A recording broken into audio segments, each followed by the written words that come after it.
got this friend named Jack, he makes too many bets. His wife goes out and flirts, or else she sits at home and frets. And Jack forgets there was a time when he had no debts, and now he cannot get a dime, but still he dreams of red Corvettes. He lets his lust linger, resounding regrets, treating his wife and his kids like they were pets. He sets his watch 10 minutes fast, so he literally lives in the past. He has a hidden love for barbershop quartets. He worships idol gods and he babbles idle threats. He would trade almost every person that he ever met for a stack of dollar bills and a pack of cigarettes. His wife is named Polly, and she is a doll. If you want to learn something, give Polly a call. You may have seen her number in the bathroom stall. She is cheap perfume and southern drawl, making mustache men with money crawl, trying to convince you that she's seen and heard it all. She is a leaf that loves to fall, leaving lipstick poems on your bedroom wall. And Polly wants magic, not a new Cadillac. She wants a sack to smoke with Jack in the back, and to stop dwelling on these things that they lack, and to get this crazy life on track. Will we pull against these chains until all that remains are the grains of our pains, the restless refrains, the belt buckle bruises, the whiskey blood stains that we left in the lanes where we walked with broken canes? This system drains my veins and complains when I can't maintain a steady flow of strain. Not so sure I even wanna be sane. I got nothing to lose and nothing to gain, and Jack is lost and drunk on wine, saying nothing in this world is mine. Impatient, anxious, how can I recline? Issues with God and this grand design. The government's trying to run my life, and I can't seem to satisfy my wife. Maybe I should go and find a knife and cut off my left ear. That ain't me sleeping in my bed. I did not mean half the things I said. Train wreck in my heavy head, but I can't shed a single tear. I don't know what I'm doing here. Don't know what I'm doing here. And Polly said, I sing a good song all day long, but everything still turns out wrong.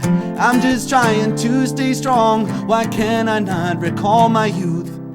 My husband is a sorry fool, standing in a pool of his own drool, and acting like everything is cool, and nothing could be further from the truth.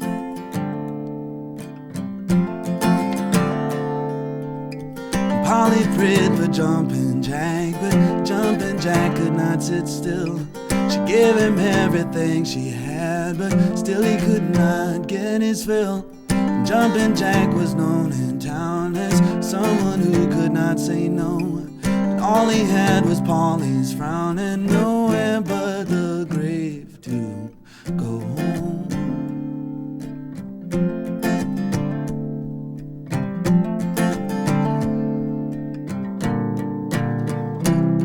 Well, standing unrequited in the melancholy moonlight, they decided to stop trying to be so polite.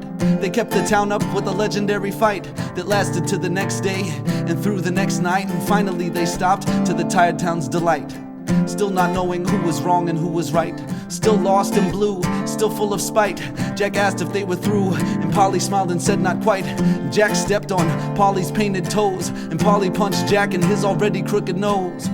Tearing off each other's clothes as the sun rose, they froze in a profound and prolific pose. He was all disheveled and groveling on the ground, and she with broken bottle in her hand and looking down. She handed him the bottle like the bottle was a crown.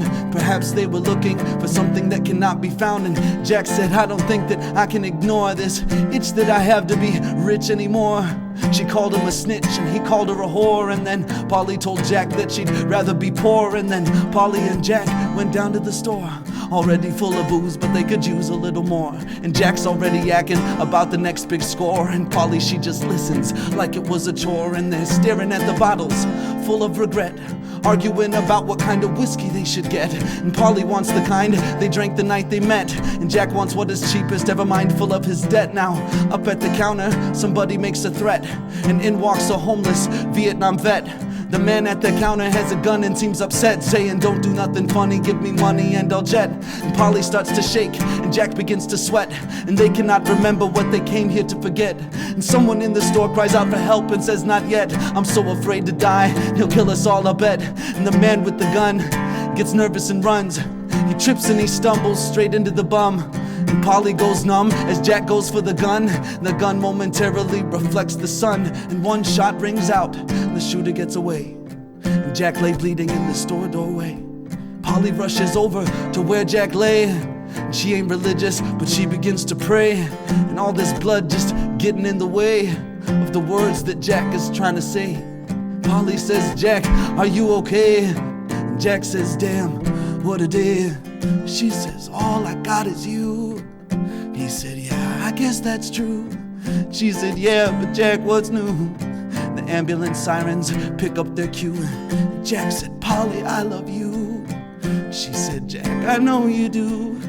He closed his eyes and said, "I'm through." And Polly said, "I love you too." And Polly prayed for Jumpin' Jack, but Jumpin' Jack could not sit still. She gave him everything she had, but still he could not get his fill. And Jumpin' Jack was known in town as someone who could not say no. And all he had was Polly's frown, and nowhere but the grave